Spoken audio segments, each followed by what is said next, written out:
following is a GNC podcast production.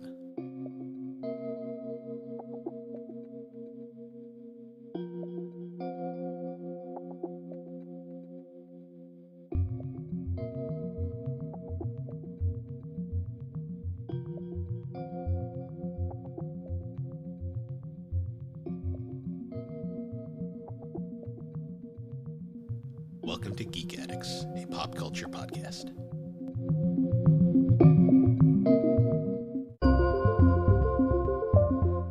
Hello, everybody, and welcome back to Geek Addicts, the pop culture podcast where we meet up every week and shoot the shit for an hour. One of these days, I'll think of an intro. That's all right. I struggle with the ones that I do sometimes. Well, you think it'd be funny because, GNC, the intro is literally just me going, "So how you been?" And then 3DO, I've got this whole routine that I do, and I still manage to fuck up every now and then, which is pretty fun. I gotcha. I should just throw it to Thrak one day and just be like, "Thrak, you do the intro." He'd probably kill it too. He probably would. He's much better at speaking than I am, so. Yeah, that's pretty funny. Oh, man. So, yeah, it's been a week. Yeah, it has. This entire week, every day felt like Friday, and that's not a good thing. No, for sure. And it was almost worse for me because I had to take Wednesday off because my wife had accidentally double booked appointments, so I had to take the day off so I could take my daughter to her early intervention group thing. Mm-hmm. It's for so she can interact with other kids, get it helps with the development and everything.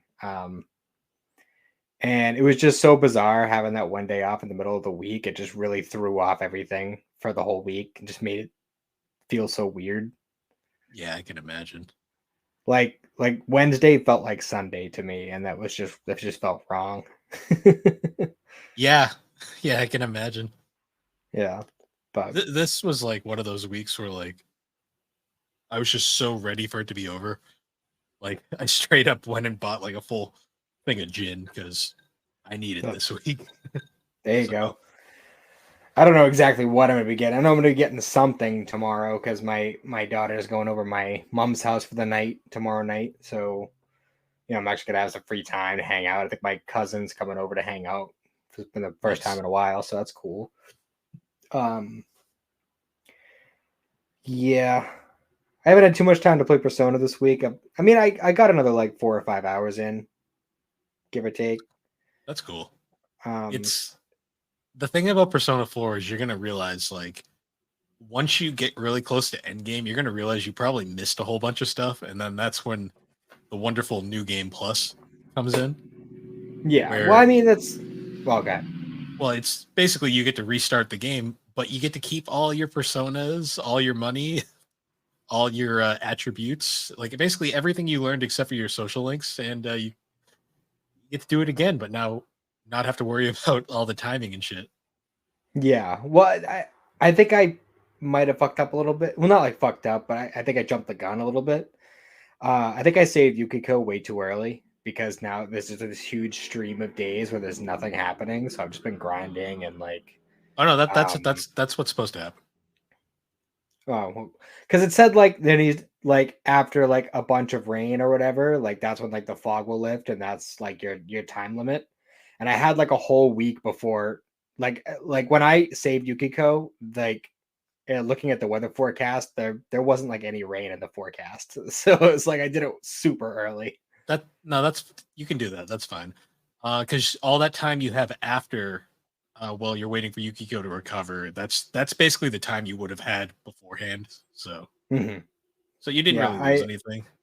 True, but now it's I'm just at a weird point where I don't know what to do. I've just been kind of experimenting a little bit with the Persona Fusion and stuff like that, and just doing a bunch of grinding and the Persona Fusions are definite stuff you want to work on. You also want to definitely go around and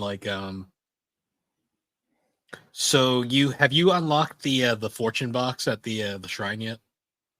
No, I haven't. Is that because I know there was a thing where you needed courage to go there at night or something? I don't know how to get courage. Yeah. So you get I forget it. So fun fact, I all my replaythroughs of this game are using New Game Plus, so I haven't done fucking stat grinding in forever.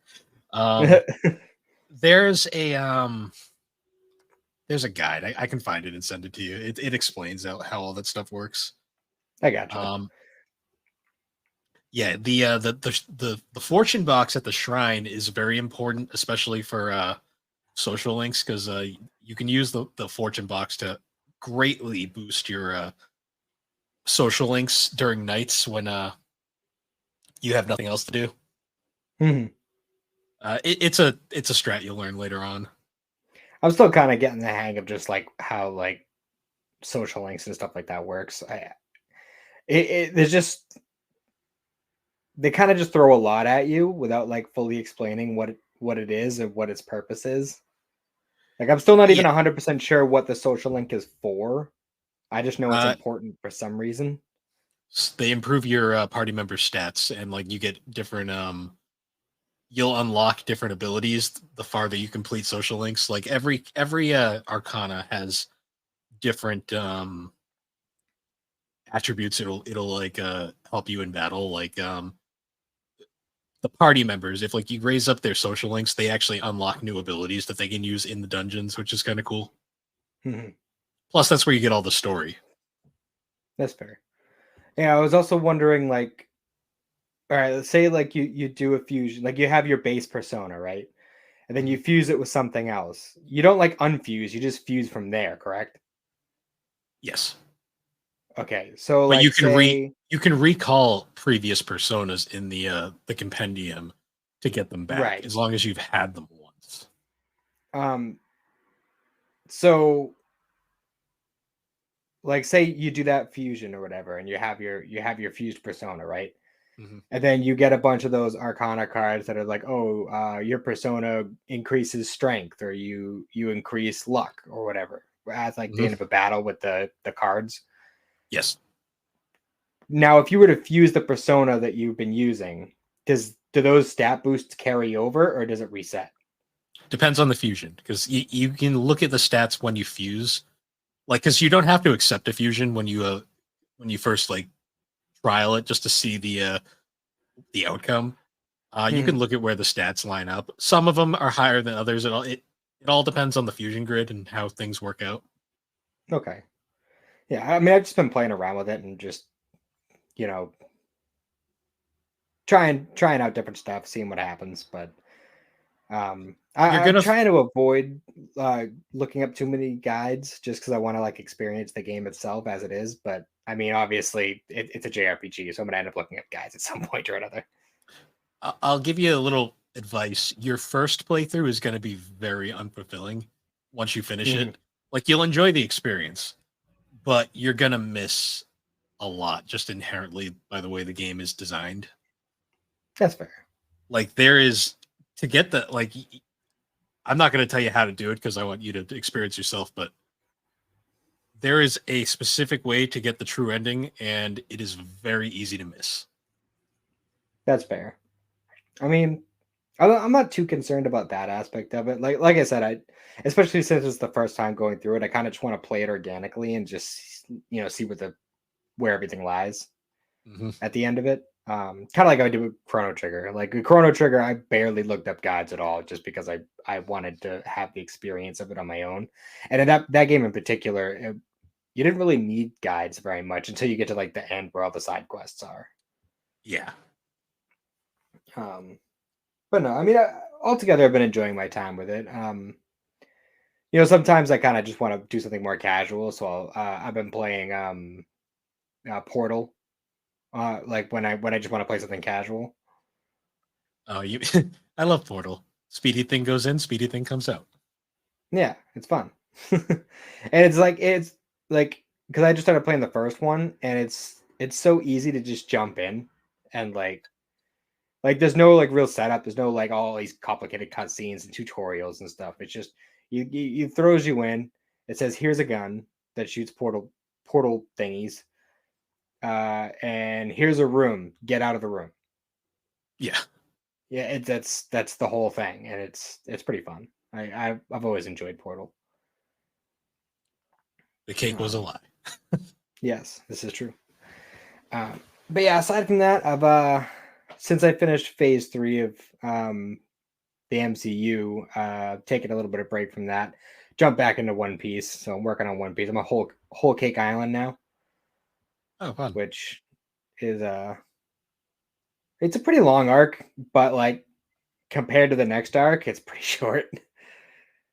Like I Yeah, don't know if this is actually true or not, but I'm fairly certain that Wano is the longest arc in anime history. I'm sure Alex could tell you. It's like 300 episodes long for the one arc. Yes, It's wild. that's that sounds like One Piece. That sounds like One That's Piece. longer than the entirety of Dragon Ball Z. Yes, One and arc. Inuyasha, and Inuyasha, and Dragon Ball Yep. Super, Yeah. It's more and than a lot. double the length of Dragon Ball Super. Yeah, It's wild. It's just insane to me.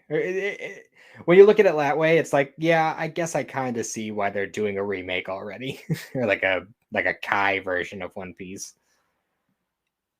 if they are, we still don't really know what the One Piece is going to be. Well, we know it's going to be animated by Wit, which is automatically a plus. Hmm. So, I mean, it should turn out all right if it actually It's happens. it's still insane to me though that One Piece is not the longest anime. No, I think I'm pretty sure was it like Detective Conan Detective Conan? is longer. Yeah, Also, there's that one. there's that weird like daytime like sitcom one that airs in Japan that's like all mini episodes. I don't know if that counts. I mean, yeah, it technically yes, it counts, but Because there's over that's like not like there's over 10,000 episodes of that, I believe. yeah. Um, I mean, you can make that argument for something like The Daily Show, where you know, one of those kinds of like you could say the news is the longest running show ever, you know, but um, I, I mean that's a sitcom, anyways. But yeah, no shit. I mean, I'm not 100% sure how many episodes there are, but I know Pokemon is not far off from One Piece. If you Pokemon's one of take all those. the shows together, at least. Yeah, Pokemon's confusing like that because they're technically multiple shows. True. But a lot of animes do that, so it's kind of like, whatever. Yeah, Um, this is why I haven't started One Piece. Sorry, Alex. well, that's why I read it first, because it was just easier for me with like, you know, time constraints and stuff like that. And it made it a lot easier that my cousin already had all the 3-in-1s that were available. Hmm. And I actually started reading it around the time when we were working at Richards together. It took me a while to get all the way through it. I think, ironically enough, I think I caught up to the manga at the same point in the story where the dub currently is in the anime. Hmm.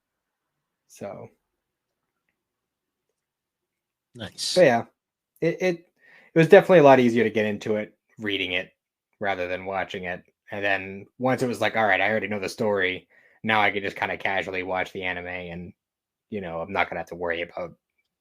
Yeah, I know where the story is going, so it's not like I don't know. Even though it is kind of bloated, it doesn't feel as bloated. If that makes sense. Yeah, I mean, you could be like Alex and watch it like 100 times a month. Yeah, I'm not gonna do I that. don't know how she does it. She just does. Well, it's probably just having it on in the background. It's probably just like constantly running on the TV, It's running in her head, that's for sure. whether she's in the room or not. Yeah, knowing her, I wouldn't doubt it. Hmm. Oh So boy. we should probably move on to the topic at hand. Yeah, well, we already kind of mentioned it a little bit. We are actually going to be talking about Chrono Trigger. Hmm. Arguably, in a lot of people's opinion, the greatest RPG on the Super Nintendo. Um, it's debatable, I'd say, but it's definitely top five. Well, I'd say I haven't experienced enough um, Super Nintendo games in general to really have a solid opinion on where it stands in the rankings, so to speak. I will say, out of the JRPGs I have played, is definitely one of the more engaging ones. one of the ones I've enjoyed my time with the most, for Hmm. sure. And I, as anyone who's listened to the show up to this point knows, I just recently finished playing it for the first time, um, Hmm. and it was surprisingly engaging for how old it is. So Chrono Trigger is very interesting in a lot of ways. Like, so this was Squaresoft, nowadays Square Enix, as everyone knows. And Squaresoft was just beginning to reach their pinnacle of like success, particularly like so Chrono Trigger came out in 1995. So this was a very late um Super Nintendo game. Yeah, it came out in Japan March 11th, 1995, and it came out in North America August 11th, 1995. So hey, it's a game that I'm older than for once. That's something, I guess. Um, yeah, so it was like the tail end of 95.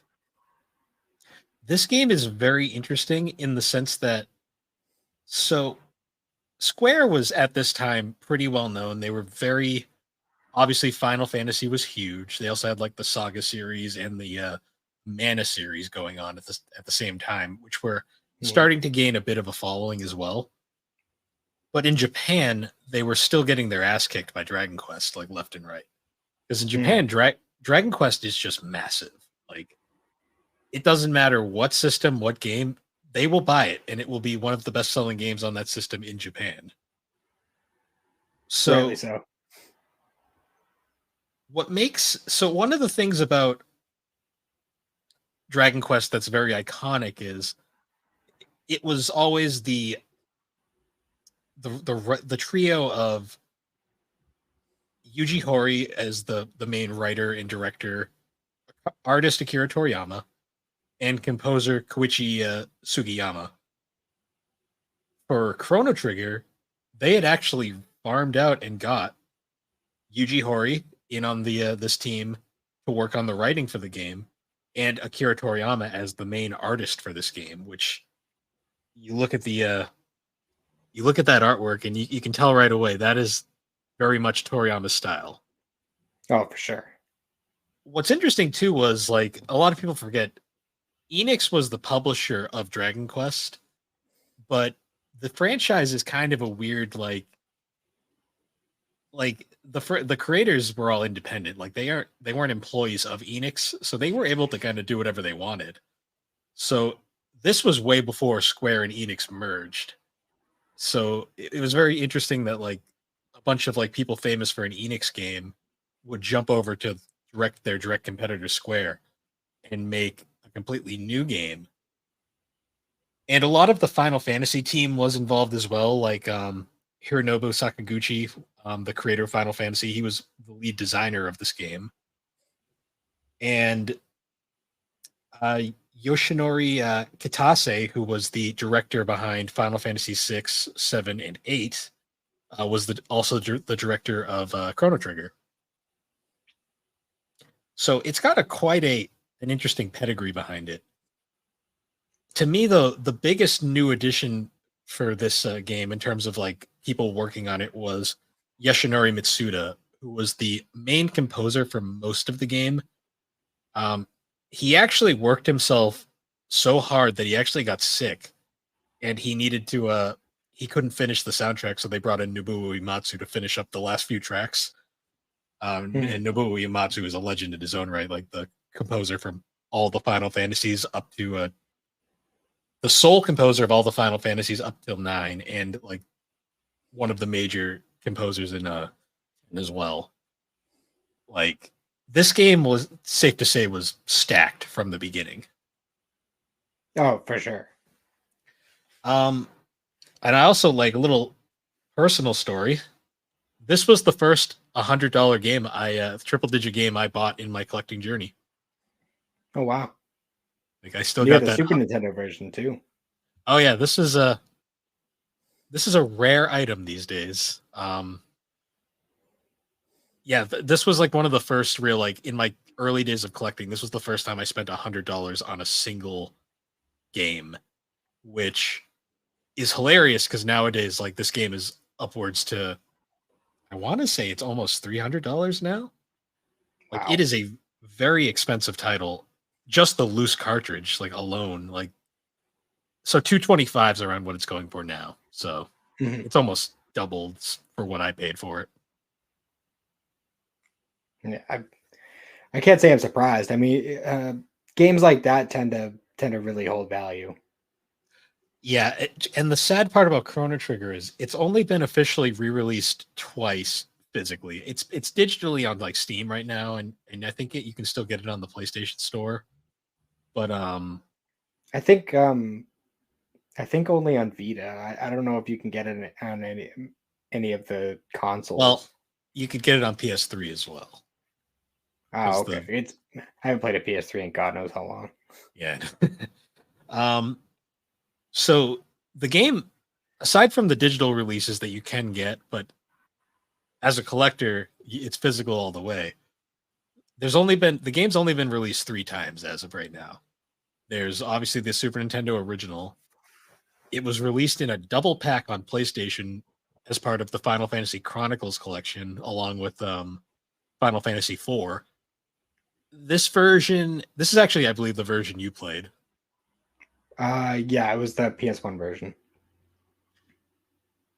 So, aside from the load times, it's a pretty decent port, um, and adds a bunch of cutscenes and added material. And if you want the best of both worlds, you can get the DS version, which this is considered the definitive way to play because it includes all the bonus stuff from the PlayStation version, along with some added like content to tie it into its sequel, Chrono Cross, and the Mhm. same Super Nintendo, basically all the same Super Nintendo game that everyone knows and loves. Unfortunately, this is also a very expensive game nowadays. Yeah, I've looked into it. It's definitely out of my price range. Yeah, unfortunately, for if you want to play Chrono Trigger and you want to physically own it, you're gonna be paying a lot, or you're gonna just have to deal with the PlayStation version. What I've been seeing is for the DS version, the lowest I've seen for just the loose cartridge is like $85. Ugh. Yeah. And that's like the absolute lowest I've seen. I saw a lot higher. The saddest thing is too. So the complete in box used copy is averaging around 110 right now. Mhm. Depend. That's at like a perfect price because I mean people are gonna oversell, obviously. Mhm. Um, yeah, it's an unfortunately just an expensive game all around. Well, I think that if they re-released it again, I'm sure like it wouldn't be as coveted. I think it's the fact that it hasn't been released as often as other games like Final Fantasy VII. Kinda. It also has a bit of a mystique behind it. It's like Earthbound, where people adore this game. Like it is one of like the holy grails of RPGs to a lot of people. Rightfully Mhm. so, because it is a phenomenal game. But it kind of has this sort of mystique behind it that has just made it like eternally expensive, no matter how many times it's re-released. Yeah. And it's just it's one of those games that like it's really hard to explain why it's so great. You really have to play it to truly understand. Yeah, I would definitely agree with that. Because it's one of those things where I've heard of this game for a long time. It's one that you know, it's always been brought up in conversation when it comes to video games and RPGs specifically. Um, and while I always acknowledged its place as far as like how critically acclaimed it is, it didn't really dawn on me until I actually started playing it myself. Yeah. Yeah, like the game has such a way of like portraying its story. And it also did a lot of things with RPGs that was kind of unique at the time. Like it's a great example of time travel handled well in a story Mhm. because time travel is extremely easy to screw up. And it's one of those things that like a lot of people won't even bother with because it's such a hard thing to get right. Chrono Mhm. Trigger does does it fairly well. Like I won't say it's a perfect story because no, there really isn't a perfect story in my opinion, but it is one of the better RPG storylines I can think of in a long time. Yeah, for sure. It was definitely one that I didn't have any problem keeping up with, and especially with JRPGs, that's a bold statement because Yeah, they can be pretty damn complicated sometimes. we should probably put up a spoiler warning here. I know it's an old game, but I've seen the discussion going around like spoiler. Some people are very particular about spoilers, so I'm gonna just put the warning here for anybody going forward. We're not really gonna Well, go super mm, deep into the plot just because it's honestly a game that you should play to experience because it is very it's a very unique experience and it kind of gets ruined if you know exactly what's going to happen. yeah, I mean, I didn't intend to do like a beat by beat breakdown or anything. Like, um, yeah, Honestly, it's I thought this episode would be more interesting just because it was your first time playing it and getting a fresh experience like take on it is just fascinating in a lot of ways.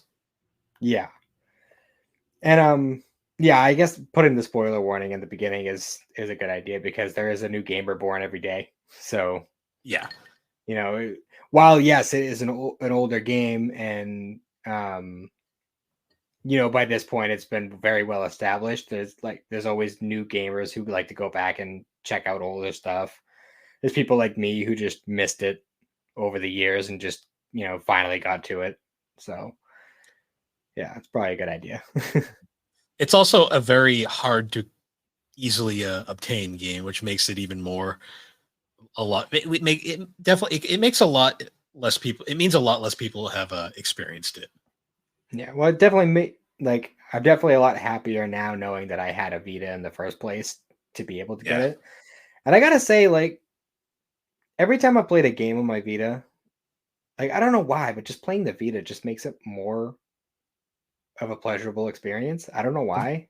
the Vita. We'll have to do a Vita episode at some point, but the Vita is just a comfortable, relaxing handheld. Like that screen is beautiful. It's got the perfect form factor. It's not heavy at all. It's just a fun system to play games on, especially RPGs. And it's got a fucking killer battery life too. It does. I mean, especially for how much output is. Well, I mean, you have the later version, right? I honestly could not tell you. So the original versions with the incredibly pretty OLED screen have worse battery life just because that screen is a fucking power sink. Mhm. Um, the later ones have a slightly less pretty screen, but they have much better battery life because of it. I Um, gotcha. but even then, the battery life on the regular one is perfectly fine. And let's be real, I'm not really taking my Vita out in public ever, so Mhm. the Vita gets played mostly in my living room on a Sunday That's when I'm fair. kicking back with a coffee and not planning to do anything. That's fair. Um, yeah, it's I don't know. The Vita is just one of those kinds of consoles where like I wish I had gotten more into it when it was still like an active console because Could now have it's been just like kind of me. like Could have been yeah. like Well, me now being it's one of. Go on. go ahead. I was just gonna say you Yeah. could have been like me being one of like the four like extreme Vita supporters out there. Hmm. Because I mean, there was a lot of good games, a lot of classic games on there too, and like I mean, even like you used to say it was your Final Fantasy machine because it literally has like what the first 10 Final Fantasies on there. You can play a version of Final Fantasy 1 through 10 on that system. Yes.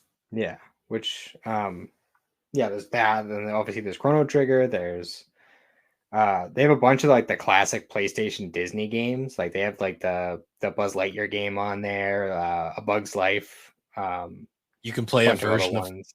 Persona 1 through 4 on there. Yeah. Actually, the reason I got my Vita in the first place was to play a Sword Art Online game, Yep. but which I played a few of, uh, and I enjoyed my time with, but there's only one of them in particular that I would seriously recommend out of the ones I played. But that's a story for another day. Um, So I guess to start, just kind of shift to Chrono Trigger, and I guess like just to ask a few questions, I have to know what did you think of like the graphics, like transitioning Toriyama's art into like sprite form?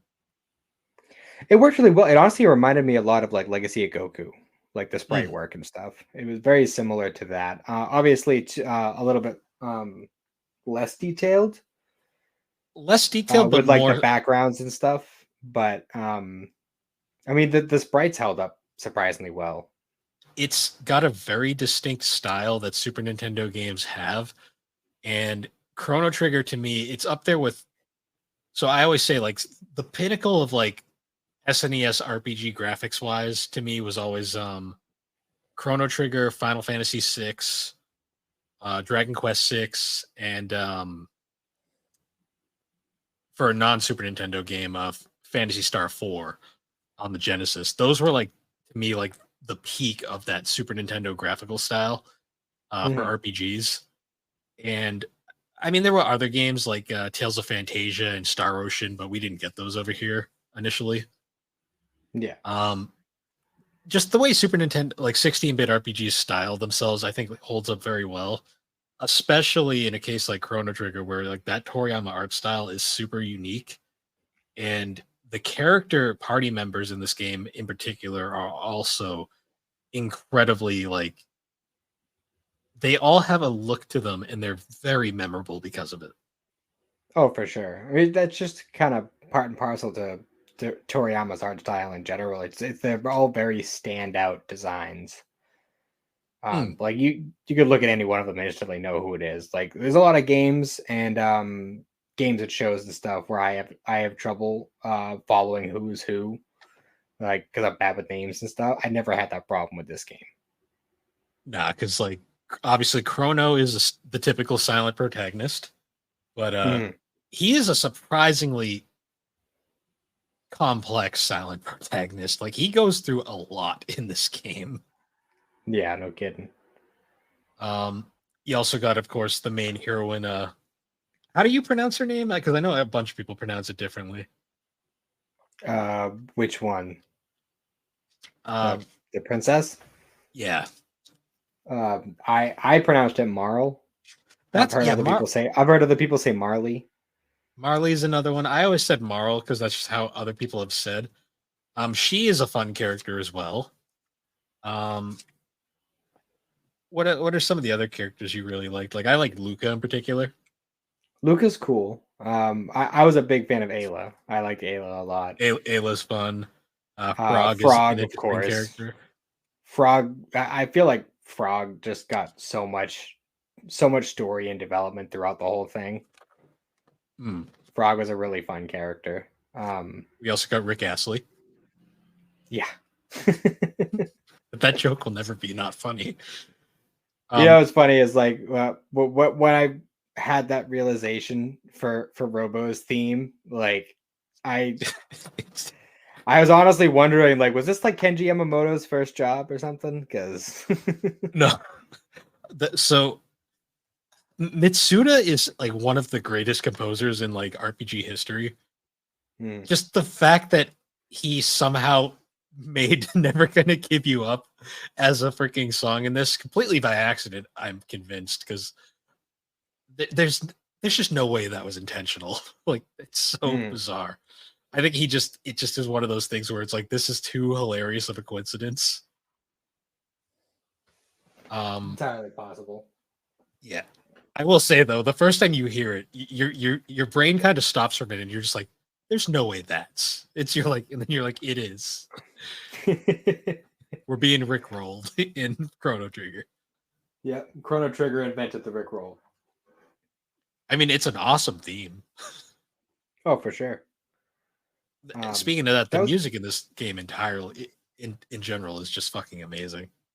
for sure. This was like one of the first games, and since I was a kid, that I've really like plugged in headphones and listened to the music while I was playing. Like, I I I didn't do that for the longest time. Like, I remember doing it with like years music with like my Game Boy and stuff. But aside from that, I never really did that. I always had other stuff going. I'd be listening to a podcast, or I'd have like a TV show in the background or something. But This is the first time I've actually taken the time to really sit and listen to the music of the game, and it was very, very enjoyable throughout.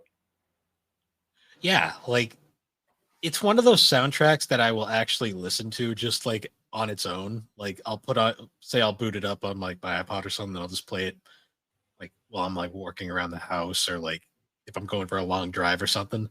Because Mhm. it is a diverse soundtrack. There's a ton of different styles. And that Super Nintendo music, especially the RPGs, just has like such a fun sound to it that just it sticks in your head like eternally.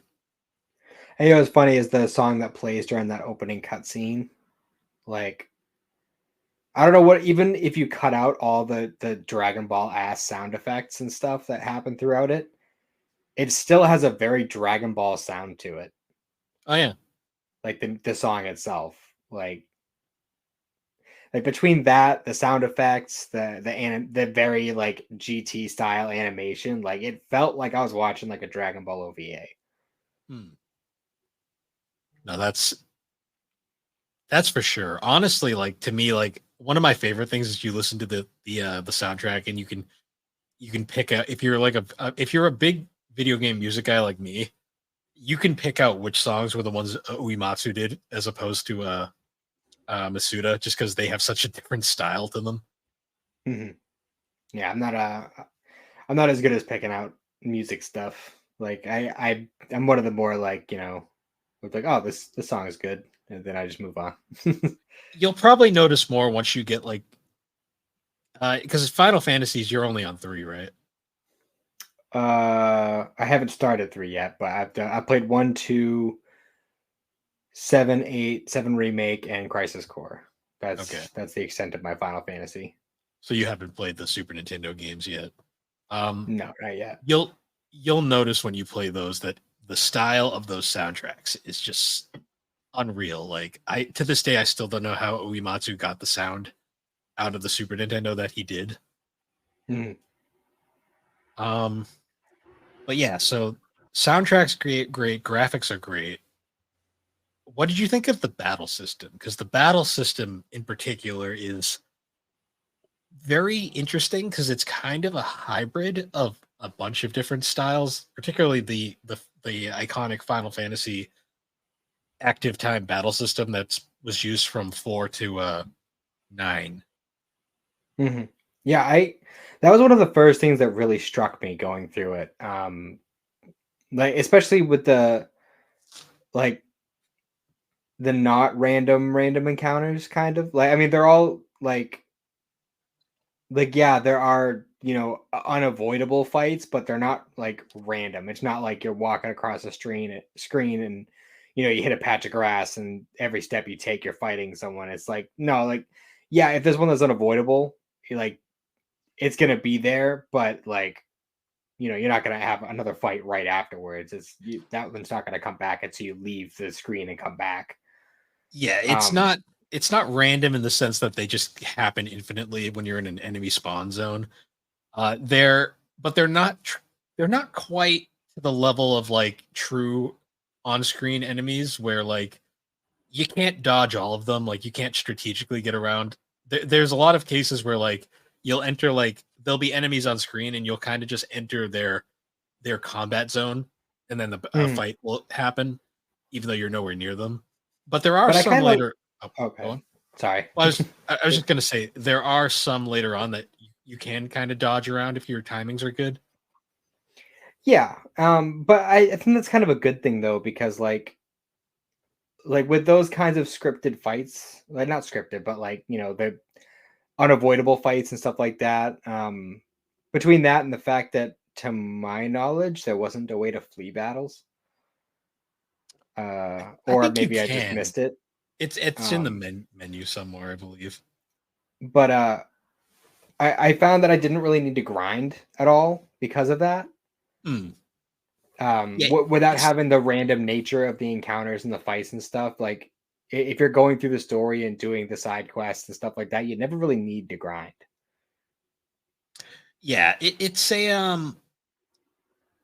it's not a super hard game, which is a good thing about it because it's supposed to be a replayable game. Mhm.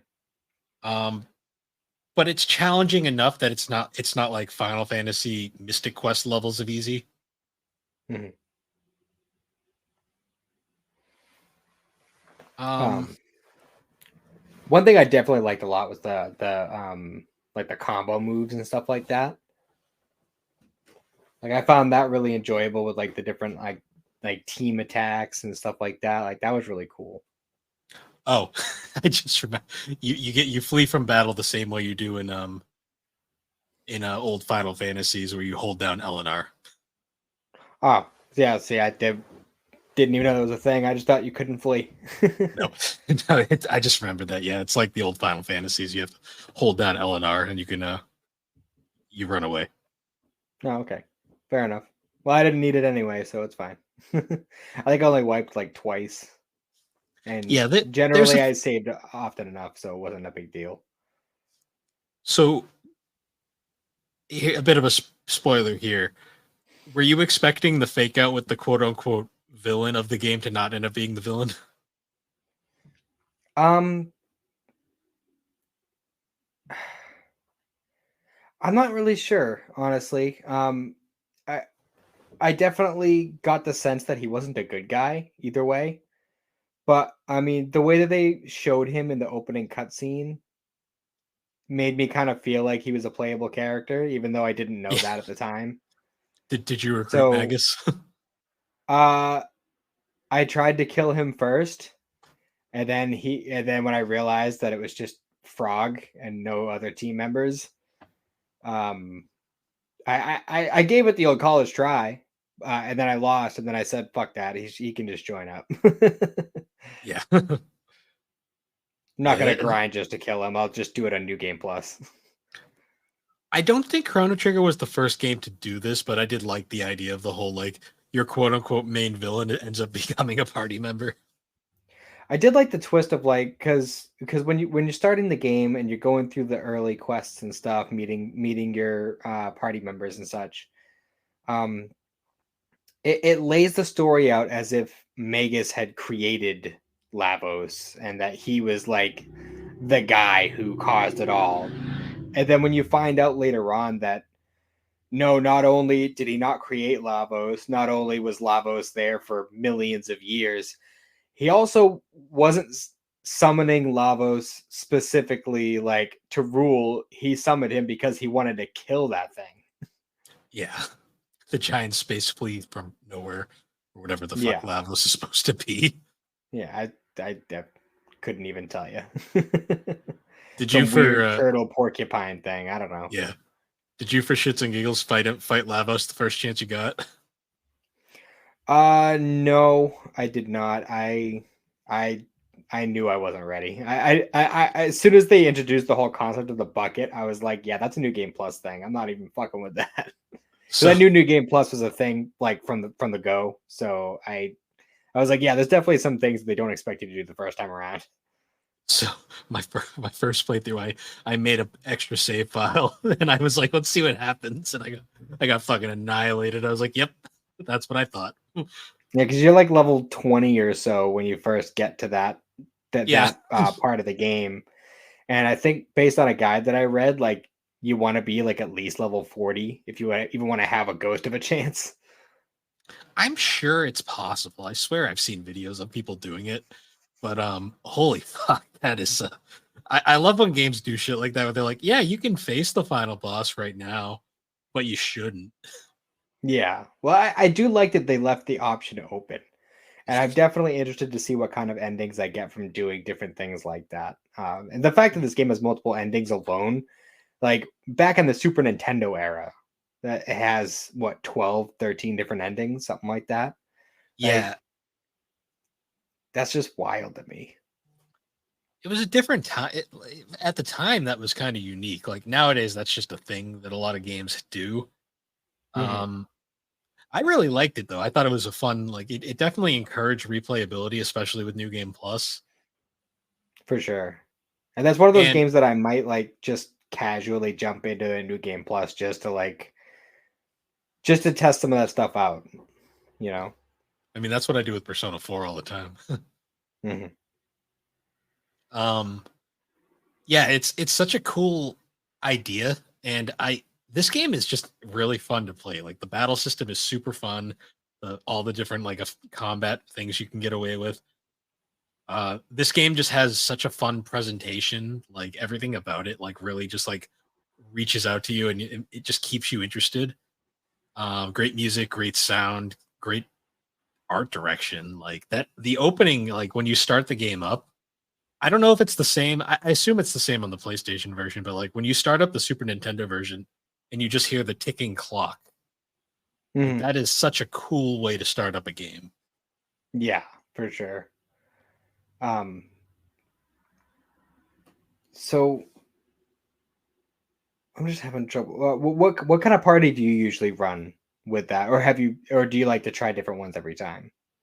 Chrono Trigger is one of those games I try something different all the time. Like sometimes I'll have like the original trio of like Chrono, Luca, and Marl. Sometimes I'll throw Frog in. I have Frog in my party a lot. Yeah, Um, well, I mean, I think just based on the way the story goes, you kind of have to. yeah. Because the beginning of the game leans real heavy into his story, and then the when you get to the point in the game where Chrono's dead, he kind of becomes the leader of the party. Oh yeah, So Chrono quote unquote dies at one point. Yeah, that yeah, happens. I think which that's one of those spoilers that everybody knows at this point though, because it's just fucking everywhere now. see, I fucked up. I didn't have it spoiled until I spoiled it for myself because I was Oh, looking at just offhand. I was like, "Oh, this game has multiple endings. I'm gonna look and see how to trigger the different endings." And what, like, literally, the first thing I saw when I looked it up was, "Well, if you beat the game while Chrono is dead," I'm like, "Fuck, god damn yeah. See, it." that one's up there with like Aerith dying in 7, where it's that just one I like did. That one I did know about. everybody knows Aerith dies at this point. That's why I'm convinced they're gonna subvert it in fucking the remake. But Well, apparently they did that already with Zack. So yeah, I still haven't played enough of those yet. I don't know, that mhm, remake just something about it just doesn't do it for me. But that's for another podcast. that's fair. Yeah, we could definitely do a whole separate one on just the FF7 remake. Hmm. Yeah, one of these days I'll actually finish it. No, you never finished it. I finished the first part. I Rebirth just I don't know. I'm not I feeling it don't right know. now. I haven't gotten any. I might ask for it for my birthday or something. But I'm excited to jump into it. Like I said, I don't have any like nostalgic tie to Final Fantasy VII, so I like the idea of an alternate version of the story. Much like Chrono Trigger, where time travel is a big deal, and depending on how you play it, different things can happen. True. Yeah, I guess I don't know. I have a weird, complicated relationship with the 7 remake, but Plus, I uh, listened to the I know kind of going a little off topic, but I listened to the was it Tales from the Backlog? Where they did an episode on Final Fantasy VII Remake, and they had I forget who it was who said it, but one of them had this whole theory about how the whispers are like, or that's what they're called, right? The little ghosty things, I think so. Maybe. or whatever the ghosty things. Like they had like, this theory that like they represent like they're trying to keep the characters on the main story from the original game, and when they like at the end of the game they kill like all the different ghosty guys, and that kind of like breaks the game to the point where like everything is up for debate, like anything can happen from that point on. It doesn't have to follow the trajectory anymore. And I Yeah, like that theory. That's a really cool theory behind it. mm, I mean, it's an alternate universe. Like, it's not supposed to be the original 7 universe, so like that's fine. I'm a stubborn old man when it comes to stuff like this. So, That's fair. um um, so I have to ask, like, what was your thought of like the first like time travel, like kind of like experience in this game, like where like Marl gets kind of erased from time, and you have to figure out a way to undo that. Um, I didn't expect it to happen so early because they there's a little like part in the opening cutscene that shows that bit. Hmm. So I knew that that was going to be a factor going in. The way they do it though in the actual story is really shocking because it just straight up happens. Yeah, you're just like talking to her in the castle, and all of a sudden she just starts screaming and vanishes. It's like, oh crap! Well, something happened. Well, because And you had I, sent her ancestor off to get basically killed, and yeah, because Marl appeared in that timeline, and she looks exactly like her ancestor, who had been kidnapped at the exact same time. they Like the don't go to people from rescue that her. time didn't think that she was still kidnapped, so they didn't rescue her, and you know, She ends up erasing herself from the timeline. It's a she Back to very the Futures herself. basically it's a very effective way of explaining the problems with time travel and why it is a very tricky thing to write. Mhm. Which more power to the writing team on this game because they did it fairly well. It's not perfect. Like there's a few moments every now and then where you're kind of like, I'm sure that's not going to fuck up the timeline at some point. Mhm. But I love well, one of the things I love about this game is how depending on the year that you're in, the setting changes drastically. Oh yeah, Like it's the same map no matter like what year you're in. Obviously like changes happen over time, but um it's so wide, like going from the year what was 65 million BC to the year 600 AD to the year 2300. Like it's vastly different in every time period, and that's just so interesting to me. It's such an interesting mm, way to have multiple maps and storylines to explore, but it's the same place. they put so much effort and thought into this game, like direction wise, like just story, like how the world works. It is really novel and it's not something that a lot of games would do nowadays. Like a lot of games just don't put this much effort into their world and the game they're creating. Yeah, that's honestly that's why it blows my mind that there hasn't been like an anime or a made out of this, because it's there. I lost you for a second there. It's all right. I got what you're saying though. Like it, it's got to be a licensing thing, Oh, or they just don't feel like oh, there they you could get. are. Uh, it must be a licensing thing because I just don't think either that they just don't have enough material to like really make a full thing. Um, Oh, I personally don't agree with that. There's so much there. I mean, even if you're just taking it like a time period at a time, like there's so much material.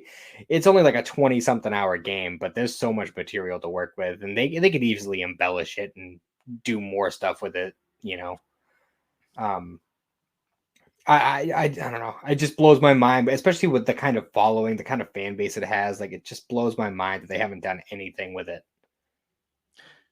there is a Chrono Trigger OVA, but I don't know how connected it actually is to the world because it seems to be Uh, kind of just a thing that exists.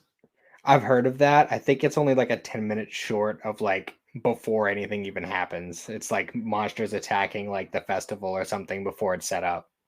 And that's Yeah, like the it whole thing. It's like a 10-minute little thing. for some reason Square just doesn't want to like touch the Chrono universe anymore. Like we got the sequel Chrono Cross, which is basically an entirely different game. Like there it is a aside from the time travel and like some aspects, it is borderline a different series. Mhm. Yeah, it's weird. They just like I think that's part of why this game is so like well like revered is like they it hasn't been touched. Like it has that like mystique to it. Like that there isn't like all this added like baggage that brings down like the game, I guess you could say. Mhm. Because like that's one of the reasons why, like, say with Final Fantasy VII, they made the whole complication. So I'm sorry, I said the joke name. Uh, compilation of Final Fantasy Mhm. VII. series, which added all these different things to the point where people made the joke calling it the complication of Final Fantasy VII. Yeah.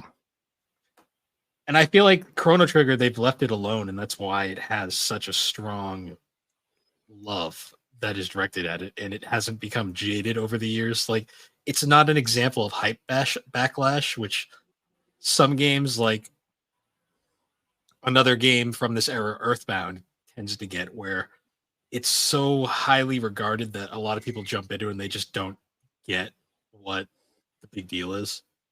Mhm.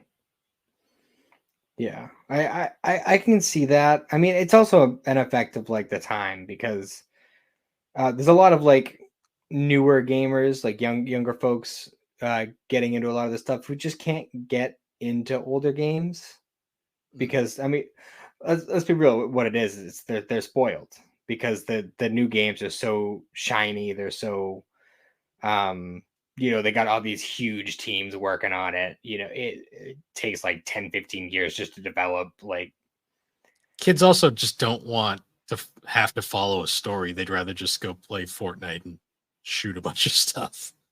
yeah, they'd rather jump into an online match where they just shoot a bunch of people or whatever, or they want a big open world single player game where nobody ever completes the story. Well, where they avoid the story at all costs just to go do their own adventure, like the Skyrim I don't know. approach. Yeah, just go shoot a giant in the ankle with an arrow or something. Yeah. Like, Grand Theft Auto, you just avoid the story at all costs and just drive around. I mean, that's all I ever did in Grand Theft Auto. Fair. um, but I don't know. It's just something about Chrono Trigger just has that like it sucked me in to the point where I didn't want to put it down. I just wanted to keep playing it, which really sucks because when I get into a game like that and I don't have the time to really dump into it. Like it took me like over a month to beat it. When realistically, if I had had the time to really just sit down and binge it, I could have done it within a week. Yeah, it's not a long game, but it's not a long game with one playthrough, but it is a game that takes a while to get through, I guess, if that makes sense. Yeah. Um. So I'm trying to think. So there's 12 different endings. I'm pretty sure I got the primary, like the canon ending. Um, I'm trying to think. I can't imagine how drastically the ending changes with each one. I'm guessing you've experienced most, if not all of them.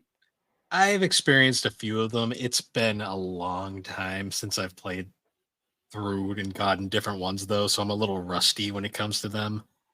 Mhm. Um, I know they're not drastically different, but like it's kind of like one of those things where like you get like kind of like a slight, oh, that's different, or like kind of like a nod thing. I know some of them are pretty different. I don't really want to go super into some of them because they are pretty I don't want to spoil it for people who haven't played, but That's fair. I know the DS version added two new scenarios to the game entirely. Okay. Mostly games, they were mostly added to connect it more to Chrono Cross, Mhm. which is fair, I guess. Yeah. Well, I mean, I guess that makes sense to do that, but I mean, when they're so separated, that's like trying to connect Final Fantasy VII to Final Fantasy VIII. It's like, why? Well, They're not even close to related. Chrono Cross had elements, anyways, that imply they could have been related. I don't know. It just seems silly to me personally.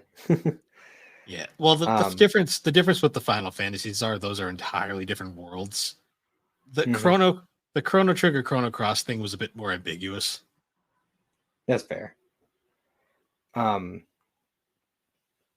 so out of all the characters that they give us for party members, who do you think is like the most like well developed? I guess. Probably either Frog or Marl had a lot of development too. Probably Frog though. Yeah, I'd say probably Frog. Honestly, I'd give Luca a shout out though because I didn't have her on my party a bunch, but whenever she was in my party, she always had something going on, you know, because Mm. obviously she had a lot of interactions with Robo, obviously, because she's the Tinkerer. Um, there was the whole thing with her mom, which you only get to see really if you do the side. I think it's the forest side quest where you gotta like turn the desert into the forest. Yes. Um, which I got really lucky on because I didn't save beforehand, so I literally just clicked off my Vita and was like, I gotta look this up because I don't want to fuck it See, up. that's the joy of of modern technology, Yeah, where you can just turn it off and be like, it'll be there when I get back. yeah, because I never would have known what to do. Um, um, but I definitely feel like Luca gets more development than I feel like the game sets her up for. mm, Because like, yeah, there's that one little, and that's not even like the whole goal of the side quest. That just kind of happens during the side quest. yeah, yeah. Um, Otherwise, she doesn't really get like her own story like That everybody else does. Like Marl's got her whole like connection with all the different like royal families and like so many people that you meet that are apparently her ancestors and descendants. mm, Um, and then you have like Frog Story, which is like half the game. yeah, Um, Robo gets his own little side quests, but he also kind of had his introduction thing where he was reprogrammed, and then all of his robot buddies went against him, and then he had his weird robot girlfriend thing. yeah. He did. Um, and then Ayla kind of had, I mean, before you even, she kind of goes through her arc like as she's gearing up to join the party in the first place. So Yeah. it feels like Luca's the odd one out, really, as far as Unfortunately, I mean, this okay, game luckily has a small enough party that like all of the characters can get development. Something that Cross does not follow because holy shit, there's so many party members in that game. oh yeah, Um, yeah, Chrono Cross is infamous for like there are so many party members that it's like almost ridiculous. hmm I will say though, it's pretty telling when like you look at the cover of the game and the three characters that are presented on the cover yeah, kind of makes it clear who the ones that you're going to experience the most of the game with are. hmm I will say Chrono, for being a silent protagonist, has a surprising amount of development throughout the game. yeah. Well, I mean, yeah, he's a silent protagonist, but there are still like dialogue options and stuff, and Hmm. like things that you do throughout the game that you wouldn't expect would have an effect on how the game like in the beginning when you're doing the whole festival thing and it's like simple things like you're just walking around playing an RPG, you're just testing things just to see what things do. It's like, oh, I found a sandwich, I'm going to eat the sandwich. You don't think that's going to come back around. Yeah. And to be fair, I tried to get that little girl's cat for her, but the cat wouldn't follow me. It wasn't my fault. I don't know why the fuck they wanted to put me to death for that, but Yeah. I tried to get her cat for her. um, It's a funny game like that. yeah, but like things like that are it's just so interesting, and the way that they play with the time travel, in ways that you wouldn't expect. But at the same time, like I say, I didn't need to look up guides very often for at least until I got to like the very very end of the game. Mm. Um, and that was something I really liked about it is that I didn't need to rely on that as much. Like for instance, when you're doing Frog's thing and you find out, oh, he's the legendary hero that everyone was waiting for, and you get the broken pieces of the Masamune and you're like, oh, we got to take this to Melchior so he can go fix it.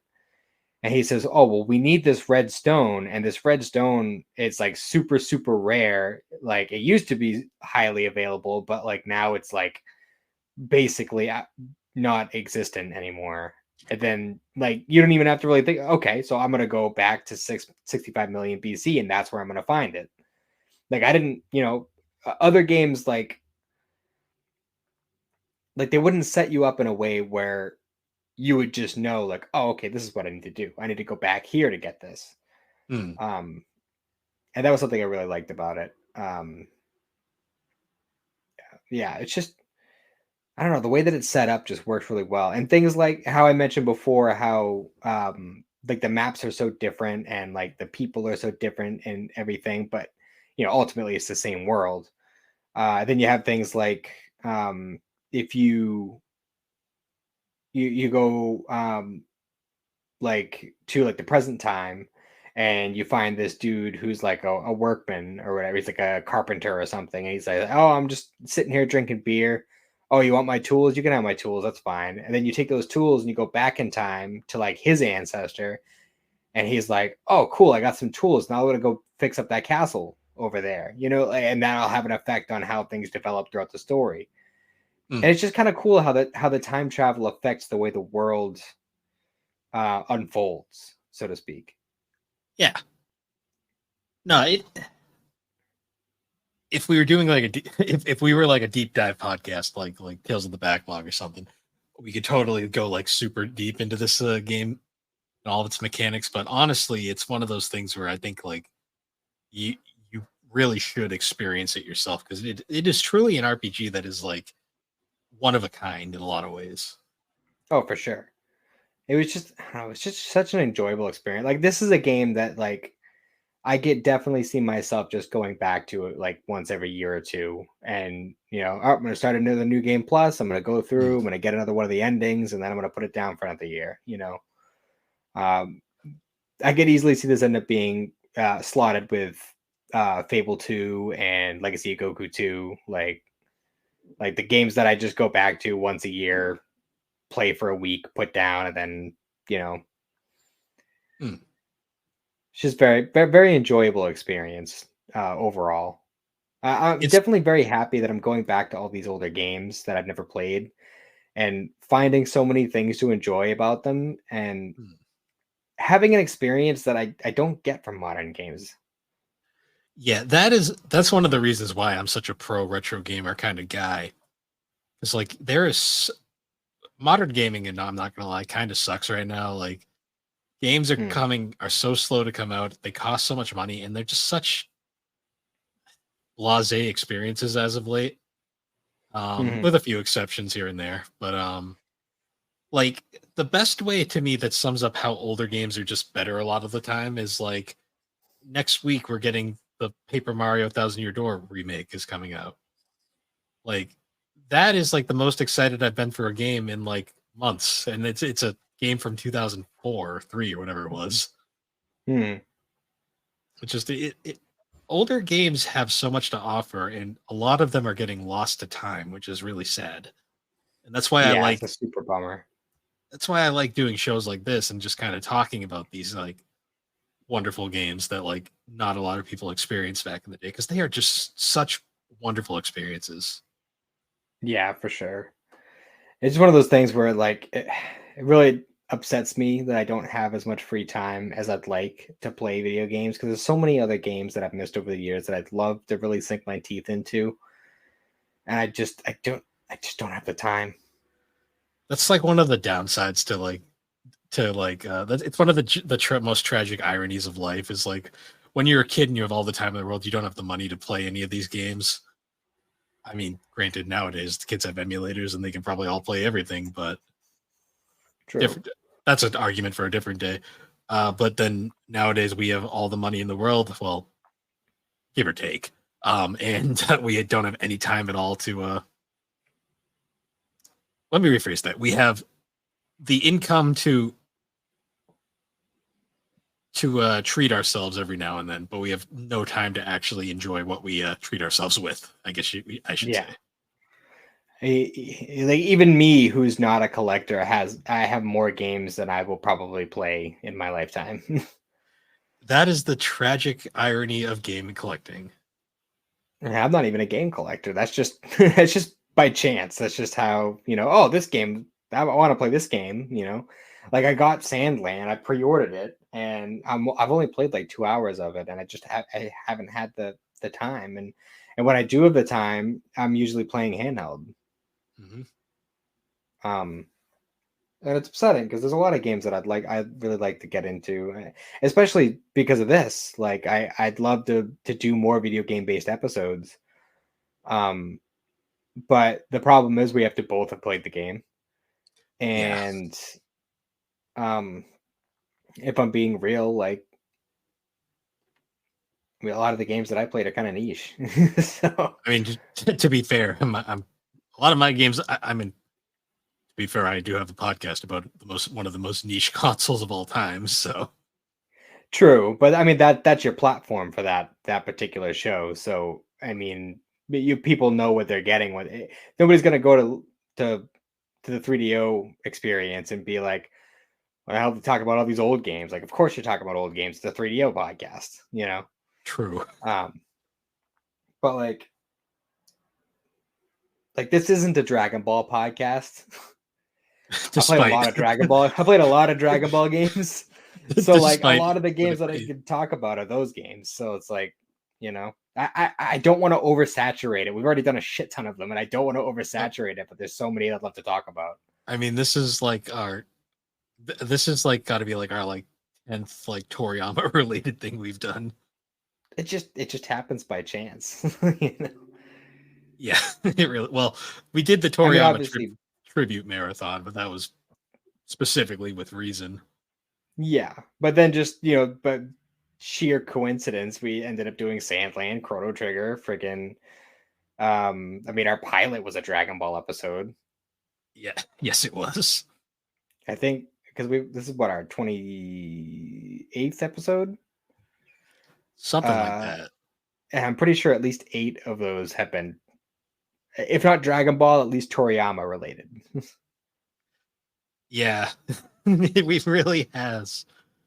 It's been a So fun. it's I mean, like then our logo is literally a Dragon Ball. true. But I Yeah, mean, this is 28. but yeah, there's that, and there's like a lot of the games that I played like on PlayStation, PlayStation 2, Xbox and stuff, like they're very specific games, like for instance, Straw Humans, Gun, um it's been a long ass time since I played them, but the old Spider-Man games, like the ones based off of the Tobey Maguire movies. Well, I Um, mean, Spider-Man 2 is still a classic. oh, for sure. I mean, that's the game that like all the modern Spider-Man games are based off of. Let's be real. Yeah, basically. Um, but I don't know. I just have such a specific, like throughout my life, I've had such a specific taste in video games and stuff like that, and I just by chance. Um, and I just missed so many of the classics, and I'm trying to catch up with them. It's hard to find the time for it. And then there's also all the new games that are coming out that I want to play, and it just makes it so much more complicated than it needs to be. Yeah, that's just the unfortunate part of it, sadly. Mm-hmm.